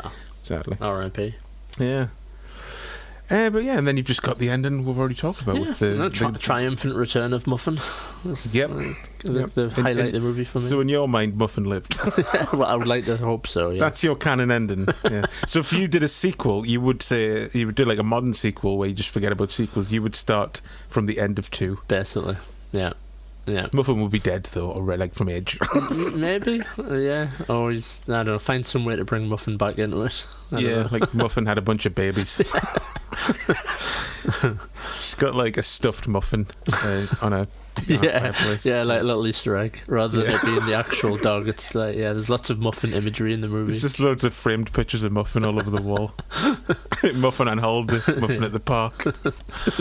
One thing I will just say, like, in closing of the movie, like, fucking crazy short credits. I don't know what the first one was like, but one thing that I totally noticed this time was the credits are like over in like 30 seconds. Yeah. It's like, oh my god. I guess that's just what films were back then. Like, yeah, especially these, which were like low budget, small crew type movies. Yeah, you didn't have like 50 bloody CGI artists and stuff and all that sort of crap. It's crazy. Yeah, where now like credits are like 12 minutes and stuff. As you always like to over exaggerate, you didn't have someone who's like just takes care of the asparagus tray on the catering. Totally. Yeah, it's like the asparagus like liaison and stuff. And you're like, asparagus wrangler. Yeah, it's just like Hollywood is so bloated and insane now. Just jobs for jobs. But yeah, highlight, I suppose. Highlights. Well, all the deaths are pretty memorable in this one, I think. Mm-hmm. Just mainly like, it's just a shame that they were just hampered by trims and fucking snips and PAA for years. If anyone's interested, you go to archive.org, like the Internet Archive, there's the fan edits on there, and also there's like fan edits for most of them, where people are trying to put not necessarily gore, but just deleted scenes back in the movie and stuff. Yeah, it's cool. It's always interesting to watch them. I mean, it's probably the same footage that from the version you've watched. When I looked on YouTube and watched it like cuts between like the HD version and then the cut, and it's really well done. It's like so seamless. You can tell obviously the quality drops, but the actual edit points are like spot on. Yeah. And when you're watching it like in the context of the whole movie, the way they've edited the music to elongate and stuff is perfect. Yeah. And also that it helps that it's such a loud chaotic score. You can loop it and like it works.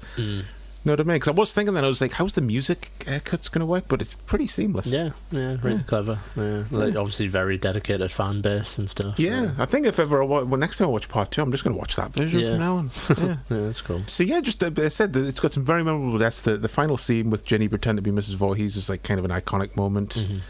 It's just it's one of my favourite of the sequels. This and 4 are my two favourites. I would say that. I would say definitely like the second one and the fourth one is definitely like for me like what is quintessentially this franchise basically. Yeah. And I like Sackhead Jason. I think he's creepy. Yeah, just really simple and dirty and it's cool. Like he would I mean, obviously there's reasons why he has a mask later in the movie. It is kind of explained in the third one. I guess he just finds it after killing that guy. Yeah. But, it kind of makes more sense that he's just got a random sack that he found when he was living out in the woods and just shoved it on his head. Yeah. Like, it makes more sense that it is just something random and pointless. Yeah. He's not just wearing a mask to look cool. He's wearing it because he's probably from being bullied as a child for how he looked. Which is, again, there's another tragic angle to the character. Yeah, definitely, That's why I've always seen him as a misguided anti-hero. Till he, starts becoming a zombie and that. Well, yeah, then he's just a killer machine. But yeah, for at least the first 4, he kind of just thinks he's doing the right thing. Yeah. Getting revenge. Bless his cotton socks. So yeah, would you say the same for highlights? Just solid? Yeah, really good movie. I mean, if I had to absolutely pick, it would probably be the wheelchair moment for me. It's something that really me too. Smacks you in the face, ironically. Or the first bit when you see Jason and he lunges out the bed. Really cool bits. Yeah, I remember because I saw this one. I saw some of them all out of order originally, obviously, but I'd seen like probably 4 before this one, and that had the montage at the start of like what happened in the previous 3, and that when I saw that showed the clip of him coming down the stairs in the wheelchair, I was like, the fuck happened there? Yeah. Like even before I saw it, I was like, that's effective. Yeah, definitely. Yeah, it's such a cool moment. I mean, awful. Like I said, it's probably the most fucking cruelest death in the series, but it's very memorable. Criticisms? Oh, I've not really made much note of criticisms. I mean, sexualizing a child, I suppose, could be like. Well, that's not. They didn't do it on purpose. No, exactly. So, I mean, it's funny that we mentioned about the last film. I did one of my lines when Crazy Ralph gets killed. One of the things I did make note of is kind of a shame that he dies in this movie. Yeah, because it could have been like a reoccurring thing for the franchise in some way. Yeah, and it also makes no sense. Like, how was Jason? It's like a fucking lamppost. How did he just loop that over a lamppost? Like Crazy Ralph saying him? Yeah, like because it comes down, doesn't it? Yeah. That's fucking stupid.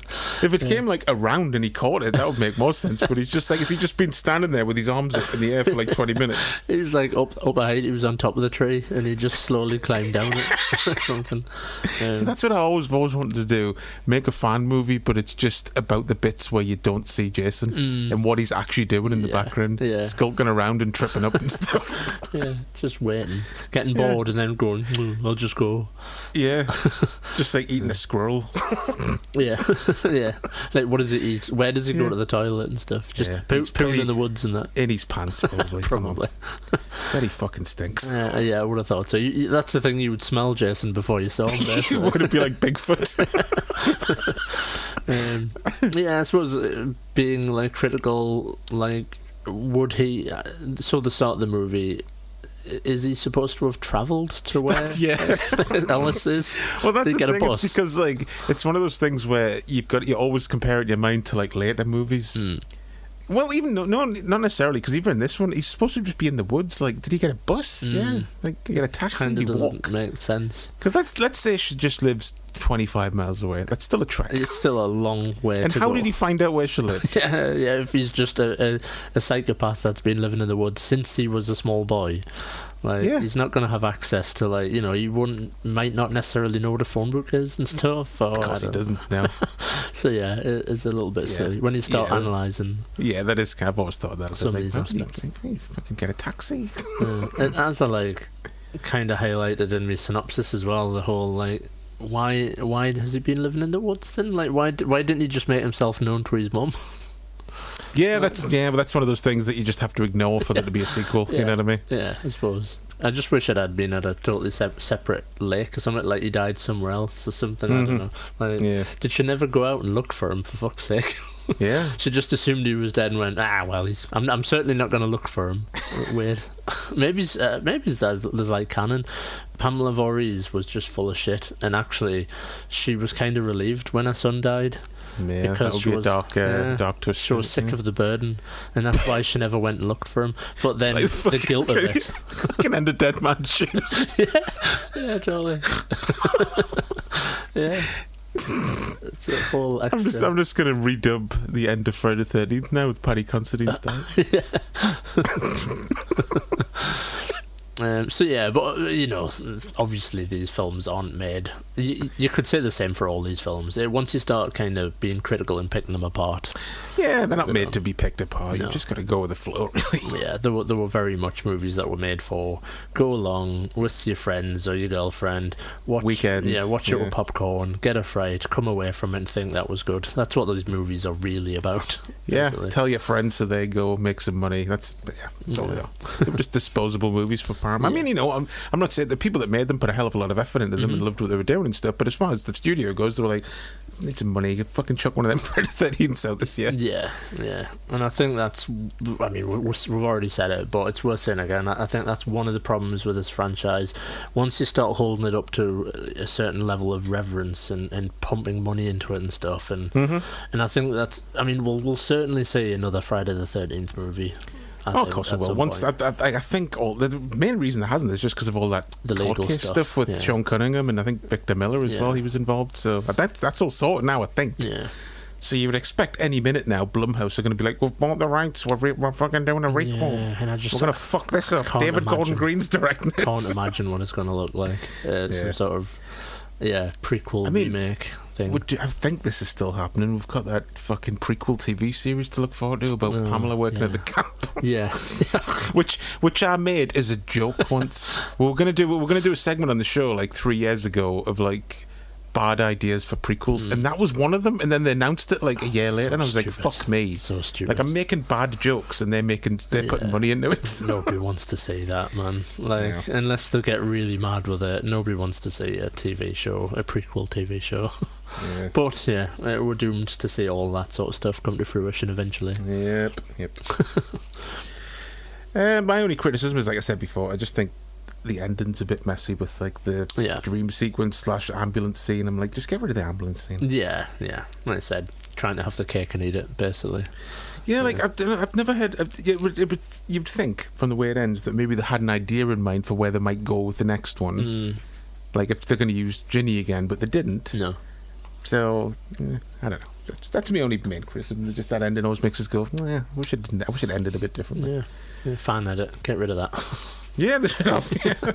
But yeah, no, very good. Yeah, I mean, I know you don't like the first one, but I think they're a good double bill to watch. Yeah, I feel like I probably won't go back to the first one for a while now. I'm like, that's enough. That's enough. Exactly. But yeah, sequels definitely more for me. To be fair, I'm more of a just like, where's Jason, man? I want Jason to come and kill people. I was gonna say, that's all I want from these movies, basically. Yeah. And the first one is like the over the top, like brutal kills start pretty much with the second one, although the axe in the face in the first one is quite nasty. It's somebody doing a handstand and then getting fucking chopped in half or whatever he did. Oh, poor Crispin Glover getting a corkscrew in his hand and a cleaver in his face. Again, Tom Savini though, right? That's the difference maker apparently. Tom Savini coming and Tom Savini likes jamming shit in people's faces really violently. The Chris and Chris Show. So obviously, massive merchandise opportunity for this franchise. Of course, yeah. The mask alone is just such a sellable, iconic image, really, isn't it? It's bizarre though, isn't it? How like you could not get a fucking decent hockey mask for years. Not until like the 2000s, where fans started making them, like 90s and 2000s. Yeah. And then fucking took even longer for like the NECA to get the rights and make an officially licensed mask. Yeah. Just seems crazy. They went flying off the shelves. And you could get like fucking Nightmare on Elm Street pajamas in the 80s, but you couldn't buy a fucking hockey mask. Yeah, of all the things. Yeah. I wonder if it's not. I don't think it is, but it's not one of them things, is it, where the actual shape of the mask is copyrighted or something? Or no, because it was that shape of hockey mask was made for the movie. Right. It was based on a. I can't remember the team. The story is they were looking for a mask to use. They didn't know what kind of mask, and like someone on the team of Part 3 was like a big hockey fan, and he always had his hockey gear in the back of his car. Yeah. So they like took his mask and went, maybe something like this, and tried it out, and then designed their own shape and molded that mask basically. Yeah. And obviously, because of the mask, and it's such a visual thing, I think it's probably fair to say there's more merchandise for the later films. Yeah, in many ways, because I'm sure somebody has probably released like an official sack or something for Part 2. I think Trick or Treat do like a latex. I think it may be latex and cloth like mask, Part 2 mask. It doesn't quite evoke the same sort of imagery though as the hockey mask. No. But we'll just quickly run through some of the art. There's obviously I've sent you the original posters that were kind of commissioned to be screen printed. Parts 1 and 2 by Spiros Angelikas. Really nice. I think the love or hate the first film. The poster is such an iconic poster. Oh, it's an awesome poster. Yeah. I love those. I love those first two with the silhouettes and the different weapons. Like we were saying before we started recording. It's a shame they didn't just keep that up and have a different weapon in his hand each poster. Yeah, I think it's got legs. That I think they could have really kept doing that and different things, different like. For they could have had like the silhouette be more like zombie Jason and stuff like in the later films, so you can kind of see like he's rough around the edges and stuff. And if anyone's ever done like alternate fan versions for each, like 3, 4, 5, and 6 with that design style, it would be cool. Yeah, definitely. Any budding artists out there? There's an idea for you. Yeah, definitely. So I mean, more specifically to these movies, there's Sam Wolf Connolly, did a really cool poster for the second one with that is really nice. It's really eerie looking, isn't it? With the sack on. Jason Edmonston did a really nice one for Part 2, where you've got Jason coming at the coming at the camera, and you've got the head in the background and stuff. Yeah, that's really nice. That would have made a good cover for the soundtrack reissue. Yeah, it would, wouldn't it? Yeah, definitely. But like more iconic, very typical Jason. You've another print by Jason Edmonston of just him with a machete in his hand. Is it from part 5? I can't remember. No, 6, I think, because he's got the little he's got the little tool belt thing on it. Yeah. So that's really nice, and obviously the one that we got you a couple of years ago, the Rock and Jelly Bean one. Yeah, which I'm looking at right now. It's right above my computer. Champion. That glows in the dark as well. It does. Yeah, that's cool. I love that post. That's really cool. And I think one of the last ones I sent you was by Francesco Francavalla, which it's just like a cool, like, not a magic eye as such, but you can kind of see Jason's mask in the background of the trees. Yeah, through the trees. Yeah, that's really nice. And I love. I always love the colour scheme, like black and red. Just simple. And it looks it's perfect for horror, black and red, isn't it? Yeah. But yeah, there's a ton of art out there, obviously. And obviously all the posters are really cool. You know, the actual official posters. That I don't know if it's probably just nostalgia, but you know, the classic one with the hockey mask with a dagger through the eye and stuff. That's part 4. Yeah. Like, the only one that doesn't really have a good poster, it kind of has a good video box, but part 5 never really had a good poster. Like the theatrical poster for part 5 is just a big tagline blurb, basically. Yeah. And the Jason Lives one's classic with the tombstone with Jason Lives on it. Yeah, they're all pretty good. Even like 8. Yeah. I like the original poster for 8, which got banned because it's the one that said I Heart NY poster with Jason ripping through it, and the New York Tourism Board was like, fuck off with that. Yeah. They're like, okay, then withdraw all the posters. Yeah. And they're like the originals are like super rare now, I think. I can imagine, if they were withdrawn and stuff. Yeah. But yeah, moving on, similar to what we did with Halloween, like video games. Again, not a franchise that's massively been plundered in the video game sort of thing, but right at the very start of it all, there was a Commodore 64 ZX Spectrum, an Amstrad game released. Was there? Yeah. It's not just a version of the NES game. I think it's basically like the NES game is somewhat based on it, or it's very similar to the NES game. Okay. But the Spectrum and Amstrad version's like even simpler again, where it's very much just like you can move around a map, and then there's like a little stick man, and you're just going about like solving little problems and stuff. Yeah. It's all basically the power of imagination helps. Yes, very much so. There's some cool things though. Like obviously it came with 2 capsules of fake blood when it was first released. It was, as always with these games, it was a game that struggled to get stocked in shops. And you know, like a lot of magazines wouldn't like promote the game because it, you know, glorifying violence and all the rest. Yeah, I guess that's kind of fair enough, I suppose. It was based on part 2 massively. It's supposed to be the story of part 2, but the poster is the hockey mask getting stabbed through the eye hole, so it's kind of like a bit confused. Yeah. But yeah, the NES game, obviously, I think it came out a year later, the NES game. If I had to describe it, I would just say it's like Zelda 2 basically, but like with a bit of a repaint to make it Friday the 13th. So you've got like a map that you can go about and explore. It's like an overworld map, and then when you go into the cabins, it's like a side-scrolling game. It's just funny. I think you play as Ginny, I think, potentially. I don't know if it's male or female, the character. I can't remember. But just very I think it's female from what I remember. Yeah. I've played it, but like just briefly. But it's very NES game. It sounds like the NES. It just has this like unmistakable sound to it. And there's like an annoying as fuck beeping noise, like me, that plays through the entire game. And it's supposed to be like the alarm to warn you that Jason's getting near or something.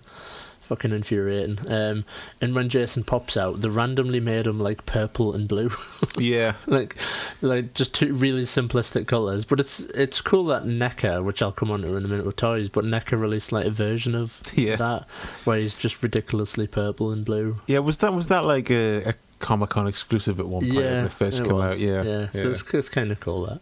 Yeah, it is cool. But yeah, predominantly the game, what it comprises of, you running about chucking rocks at zombies that are like unrelentingly coming out of the ground at you, basically. Yeah, I love that how they've got to have like some sub villains to fight because just be one villain otherwise. Yeah, it's like was the zombies apart from zombie Jason, but again, funnily enough, I think the front cover of that game also used that image of the hockey mask with the dagger through it. So interesting that they always kept coming back to that kind of imagery. No, I think that one has or maybe one of them. I've seen one of them though. It's the shot from part 7 where he's holding the axe up. Really? I think that was used, or maybe that's just the figure. Countries, maybe. I don't know. Yeah, maybe different versions. Yeah. But yeah, so moving forward more recently, obviously you had Jason was a DLC character in Mortal Kombat 10.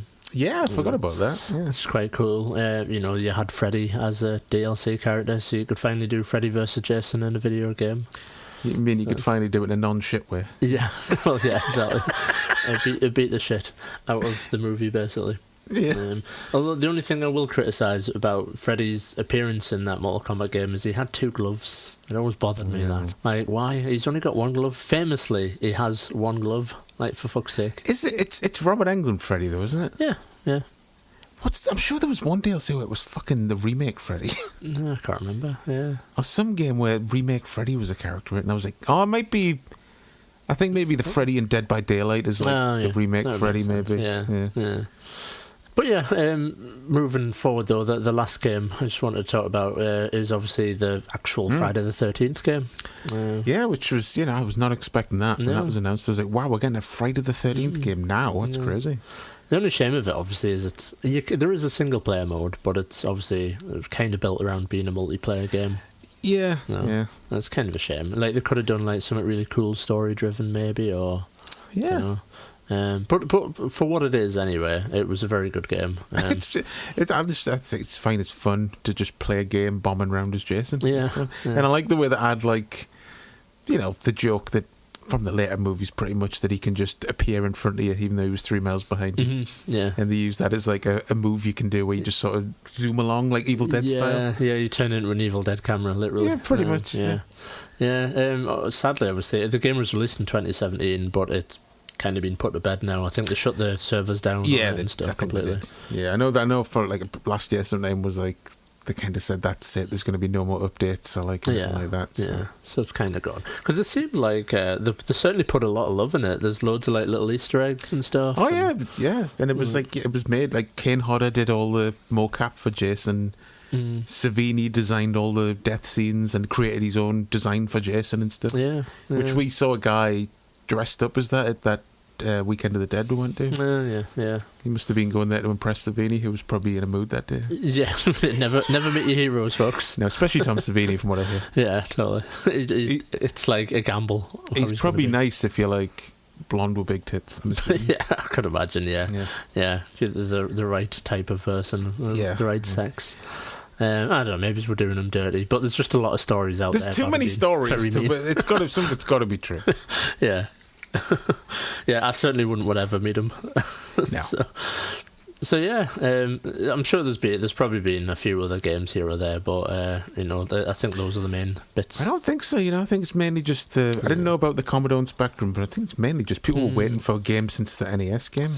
Yeah, it's kind of weird that these games haven't been plundered more than they actually have. In your memory, you kind of think, oh, there's been tons, but actually, when you look at them, there hasn't for Halloween and it's just Friday the 13th. I guess just for the most part, where the movies, like, it's hard to adapt some horror movies into games when the movie is basically about one person killing a bunch of people. Yeah, without it being just pure sadism. Yeah, and I guess then if you're playing as like one of the teenagers, but like that can only go so far. Yeah, but you can't really make a game where it's just like 13 levels of you murdering people. Well, can you though? Because you couldn't have like a fucking camp full of like 50 counsellors. Why not? Well, I'm saying you can, but it wouldn't be very like fitting with the series. Someone who hasn't seen the movie going, that's all the fucking movie is. You've seen me play that VR game, haven't you? Well, you would love it. Fuck, but I don't want to see you playing a VR game that's Friday the 13th. That was disturbing enough, watching you play that fucking medieval game. Hacking and stabbing. I've never seen you more frothy at the mouth. It's just a very fun game, I'll just say that. Moving swiftly on. So yeah, action figures, that's the only other thing I want to quickly touch on. And there's a lot. Yeah, totally. I mean, NECA obviously have pumped out quite a few. Part 2, Part 3, the final chapter, New Beginning. They've done 2 New Beginning ones, actually. They did a Roy one, but then they also did, the hallucination. Hallucination, yeah. So Yeah. they did an actual Jason for that. They've done Part 6 and Part 7. They've done Freddy vs. Jason. I was going to say, did they never get around to Part 8? Because I think, as No. much as that's probably one of my least favourite ones, he looks cool in that movie. Yeah. No, they hit a roadblock eventually with the licensing. I think they were always planning on doing more, but it just kind of imploded at that point. It's a shame they never did it, because I know one company did do a Pamela Voorhees, but there was more like the doll kind, like the old school throwback ones where it was like clothed and stuff. And I think you could get a double pack with her and... Yeah, that was NECA. Yeah. Oh, that was NECA. Yeah, Okay. it was NECA did, but I've never been into the clothed, the No. soft good figures that they do. Really. Yeah, so it's a shame they didn't do like a Pamela in line with the 7-inch figures. That would have been nice. Yeah, I would like all of them, to be honest. I would buy even like Jason X and stuff. Why not? I would just have them all. If anything, Jason X would make like a great figure. Yeah, visually, he's definitely got a different look to him. And you could do 2 from then, because there's like pre and post cybernetic Jason. I think he looks great beforehand when he's all raggedy with that true. jacket on. It's kind of where anytime you see Jason now, a lot of the time, in fan art, it's always that Jason from Jason X onwards with the jacket and stuff. Quite beat up and stuff, and beat up with like a canvas sack jacket or something. Yeah. But Sideshow have look like going more to the other end of it. They've done like a high end Jason figure. Yeah, I was so annoyed when they unveiled that, and I was like, "Oh, that looks good." And I saw the price, and I was like, "Fuck off." Yeah, and that's the thing with Sideshow figures. Sometimes they are good, but the price that they ask for the figures are like silly. They're not quite to the level of Hot Toys and stuff. And other companies. So I think I think brand new it was like £200 or something, and you're just like, fuck off. I think it might have been more, because I remember being like, what, when I saw the price. Like for the simplicity of the figure itself, it's like if it's fair dues if it came with like loads of different things and different heads, and you could change his outfit to make him look like other films and stuff, but it's like quite simplistic, the figure. Yeah, it's a Part 3 one, right? Yeah. Yeah, with the blue trousers, denim-y trousers, whatever he's got on. Yeah, in that film. So pretty basic. They did do a part bloody years ago though. Well, it's going well back, but they did do a Part 2 figure. So with the sack on his head and stuff. Yeah. And I thought that always looked like a cool figure. It's one I never got around to getting. I'd hope somebody eventually just makes another high-end figure. I'd probably be tempted to get one. Yeah, if Hot Toys weren't busy fucking around with 85 Star Wars variants of fucking Mandalorians and stuff, and 82 Iron Men, it'd be nice if they did horror stuff more often. I doubt we'll ever get stuff like that from them now. No. Personally, I think you've got to look more to your smaller companies and stuff for that sort of stuff. Unfortunately, which is good though, because it means there's a lot more licenses out there for smaller companies to make awesome figures out of. True. But I could go on and on and on. Mezco have done them. Mayfex, they've all had a crack at doing that character. Yeah, I would say out of all the big 4 horror franchises like Halloween, Elm Street, Friday the 13th, Texas Chainsaw Massacre, I would say Friday the 13th has the most as far as figures go. Yeah, because he's such an action figure-y looking guy. And there's so many variants you can do, because he looks different in every movie. So, only other thing is just that, the big deluxe box set from Scream Factory came out in 2020. I'm just always annoyed that there is Blu-ray box sets in the UK, but we've never had the big collector sets that we just get in a little fucking digipack, a little slipcase with films in with no extras. And I'm like, I've never bought them on Blu-ray ever. The only one I've got on Blu-ray is the original because I got it cheap. Not the original, the remake. Yeah, because I got it cheap and it was like £1, and I was like, why not? Yeah, they are poorly represented in this country. Yeah. I've only the main releases I've still got is just the very old Region 1 DVD. They're from Crystal Lake to Manhattan, I think it's called. That I've had since 2003 or something like that. So, yeah. They have sorted out the whole problem though, haven't they? I think so. I think it was either early this year or late last year. I think it got sorted. So I don't know what's going to happen. Yeah. Might see something eventually. Well, that Blu-ray box set in America came out whilst all this was going on. It's just a shame that doesn't translate. An Arrow or something doesn't go, we'll take we'll do the version for the UK. It's just, I don't know, it's just weirdly misrepresented over here, even though it's fucking Friday the 13th. It's crazy. Like massive part of history. Yeah. Do you remember that box set that we saw once in HMV? That shite one that had all the like luminous green covers and stuff. Oh yeah, what the fuck was that? Where they like re-released? It was like a line of classic horror movies, but the covers were fucking dog shit. Like the Friday the 13th one had a guy with like was it like a bowler hat and a chain? And I was like, who's he? It was. They just looked ridiculous. Yeah. Oh my god. Yeah, that was awful. That's probably the worst cover I've ever seen for a horror movie. Shame on you, HMV, for selling it. Yeah, because I think they went the HMV exclusives or something. Yeah, the dog shit. The Chris and Chris Show. So yeah, that was going to be a lengthy, girthy show. Well, yes, surprisingly. I looked at the time code before and thought, blimey, Jesus. Yeah. Oh, well, got to represent Jason and stuff. Totally. Nice big girthy show for Jason. But as for next week, you may have noticed there's a new Exorcist sequel out. So we figured we'd go back and look at the first time they tried to sequelize The Exorcist with Exorcist 2, The Heretic, back to the shit sequels. Yeah. I'm looking forward to it. What a good sequel this week. Got to make up for that with the bad sequel next week. It's one of them films that I've either seen once or never. I can't quite remember. Maybe never. I don't think we've ever talked about it before. No. I've seen it once, and I'm trying to remember if I thought it was absolute dog shit. I just it's just bleh. And what I'm going to do though, so I've got a proper fresh comparison. I don't need to because I've seen it millions of times, but I'm going to watch The Exorcist, then Exorcist 2. Oh. So I've got a strong, I've got to watch them right. I'm going to do a double bill. That's risky. That's like watching Batman and then Batman Forever. Oh, let's not say that. It's Batman and Robin. Yeah, I suppose. But yes, no, looking forward to it. I like that we're kind of on brand as well, because isn't there like 2 girls in the new Exorcist movie? Mm-hmm. And we're doing the sequel, so there you go. Yep. There you we're go. keeping to the format of 2 Yep. or something. I don't know. Something like that. I was trying to sell it. No, it's going to be good. It's going to be good because I want to try and dig into this because I know there's kind of a history with I know it got released and then they took it out the cinemas and recut it and released it again because it was that bad. So I love films with stories like that. Yeah. So yeah, next week, Exorcist 2, The Heretic. The Search for More Money. The Search for Spock.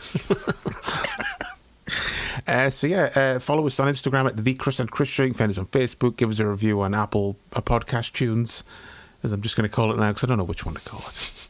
There's too many things. I'm too old. Fuck me. Or whatever podcast provider you use, give us a little star rating and all that jazz. Yes. Until next week, I'll see you doing the pit. See you on the heap. Bye.